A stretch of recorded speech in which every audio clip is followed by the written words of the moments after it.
Esta semana, la Corte Interamericana de Derechos Humanos falló en contra del Estado de Chile en el caso de la jueza Karen Atala.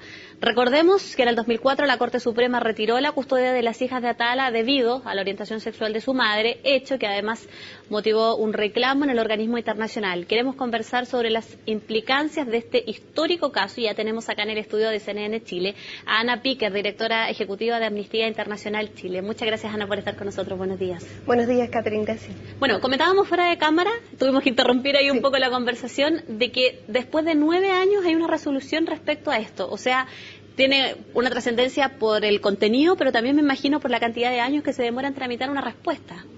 Efectivamente, los procesos lamentablemente en el sistema interamericano son bastante lentos, pero amerita en el fondo, porque efectivamente esto en términos de contenido es histórico, es primera vez que la Corte se pronuncia respecto de específicamente la discriminación por orientación sexual, y el que haya reconocido que la orientación sexual está protegida de la discriminación en virtud de la Convención Interamericana es una declaración sumamente potente en términos de los efectos que se genera. Digamos. ¿En Chile no había ni un precedente anterior, siquiera tampoco de una solicitud como el caso de la jueza Atala? No por este caso, han habido otros casos en que Chile ha sido condenado en la Corte Interamericana, pero no por casos de orientación sexual y discriminación, digamos. No, han sido en general casos por libertad de expresión, censura y ese tipo de cosas, sí. Ahora, ¿qué implicancias reales tiene esto en el futuro? Porque, bueno, es una batalla larga para quienes, digamos, la dieron, en este caso la jueza y todo el equipo que trabajaba con ella. Hoy hay una resolución, ¿esto tiene implicancias reales, digo, en otros casos que puedan venir posteriormente? Debiese. Más allá de las reparaciones concretas que ordena el fallo para el caso particular de Karen Atala, finalmente esto lo que hace es decir que la Convención Interamericana de Derechos Humanos protege la orientación sexual como categoría que no debe ser víctima de discriminación. Y, de acuerdo a la Convención, Chile tiene la obligación de alinear sus políticas y su legislación a las normas de la Convención. Eso significa que Chile tiene una razón más para tener que eliminar la discriminación, razón de orientación sexual e identidad de género, de su legislación.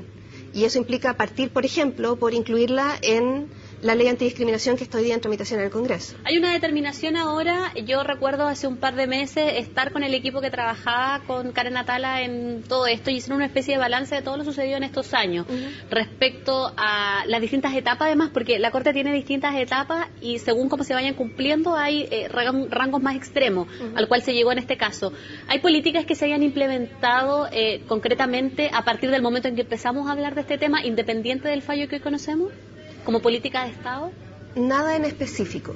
De hecho, llama la atención, incluso en el debate mismo de la ley antidiscriminación, que el incluir o no incluir orientación sexual como categoría protegida ha sido parte del debate, y hay sectores importantes que quieren que no esté, y por distintas razones religiosas, ideológicas, etcétera.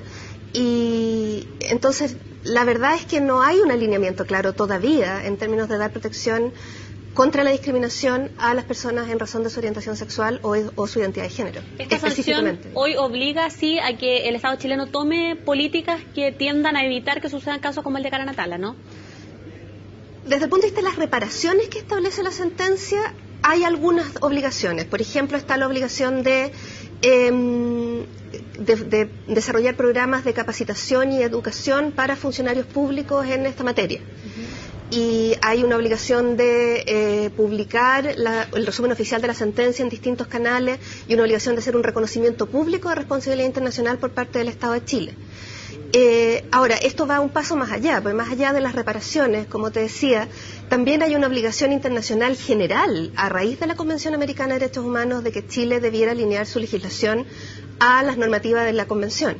Y en ese sentido, algo como por ejemplo avanzar de una vez por todas con la ley antidiscriminación y tener un texto completo de ley antidiscriminación que proteja todas las categorías relevantes, iría en línea también con este fallo. Lo más inmediato debiera ser eso, justamente, por ejemplo, cuando suceden otros casos, como el que sucede con este joven Daniel Zamudio, se habla un poco de la ley antidiscriminación. ¿Hoy incorpora realmente elementos que puedan resguardar a la persona individual frente a casos como el de Karen Atala, por ejemplo? Hoy incorpora algunos elementos. La ley antidiscriminación, como está, el texto que está aprobado hasta el día de hoy, que salió del Senado y que tiene que volver ahora a la Cámara de Diputados para terminar su última etapa de tramitación, incluye las categorías de orientación sexual y identidad de género como categorías protegidas y establece una acción judicial para reclamar de discriminaciones. Y además establece un agravante penal para el caso de que determinados delitos sean cometidos por una motivación discriminatoria.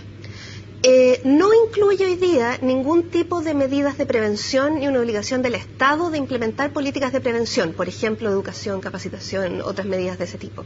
Eso hoy día no está en la ley y la verdad es que nos gustaría ver que estuviera. Estaba en el proyecto original que se presentó al Congreso 7 años atrás y en la tramitación se fue sacando junto con muchas otras cosas y hoy día está reducida a una acción judicial principalmente. Probablemente a mucha gente, o no sea solo el caso de Karen Atala el único donde ha sucedido esto, pero ella, claro, digamos, siguió todo este proceso largo, extenso, se llega a esta conclusión. ¿Qué podría pasar con personas que quizás se podrían ver motivadas a propósito de una lucha larga, pero con una resolución favorable, o lo que hubiese querido realmente quienes pusieron esta acción y que quisieran a lo mejor hacer algún mecanismo? ¿Cuál debería ser la respuesta de la justicia chilena? Esto da una señal más de que la justicia chilena no debiese actuar bajo criterios discriminatorios de ninguna especie, en definitiva.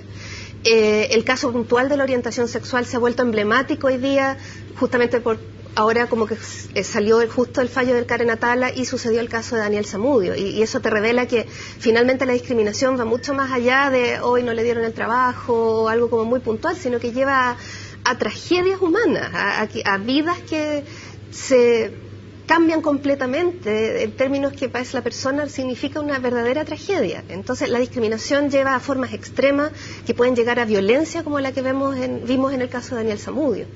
Entonces esto da una esperanza adicional en el fondo, de que ya hay más de una resolución a nivel internacional que se ha referido al tema, y esta en particular condenando al Estado de Chile, que esperamos que en este sentido el Estado de Chile no lo vea como ya vamos a cumplir solo con las reparaciones que nos ordenan, sino que lo vea también como una oportunidad para hacerse cargo de que el tema de la protección de la discriminación en razón de orientación sexual y identidad de género sigue siendo un tema persistente en Chile, que hoy día no tiene una protección adecuada y que todavía hay sectores que no quieren darle protección. Entonces es algo que hay que tomar como Estado de Chile para cumplir con esta obligación internacional. En el caso particular, Ana, de Karen Atala, ¿qué debiera suceder con ella? Porque no se puede volver el tiempo atrás, ella ya hizo este reclamo. Digamos, la pérdida desde el punto de vista emocional que ella puede haber sentido ya no se puede eliminar. ¿Cómo se puede solucionar o qué mandata en este caso la Corte para su caso individual? Para su caso individual son principalmente dos cosas. Uno es que el Estado está obligado a darle algún tipo de apoyo psicológico, psiquiátrico, médico, gratuito a ella y o a sus hijas si es que ella lo quisiera. Y además se establecen indemnizaciones que van a ella en reparación por el daño causado material e inmaterial. Por supuesto que hay un daño que es irreparable y que se produjo, y que por eso es tan importante la pata de las reparaciones y de lo que te mencionaba sobre la ley antidiscriminación, de también adoptar medidas de prevención para que esto no sea algo que se repita nuevamente en Chile. Sí, claro, un tema que marca sin duda precedente. Ana, te quiero agradecer por haber estado con nosotros esta mañana en CNN Chile. Ok, gracias a ti. Y nosotros vamos a seguir revisando más noticias dentro de un momento. Nos reencontramos más adelante. Muchas gracias por acompañarnos en esta interesante entrevista.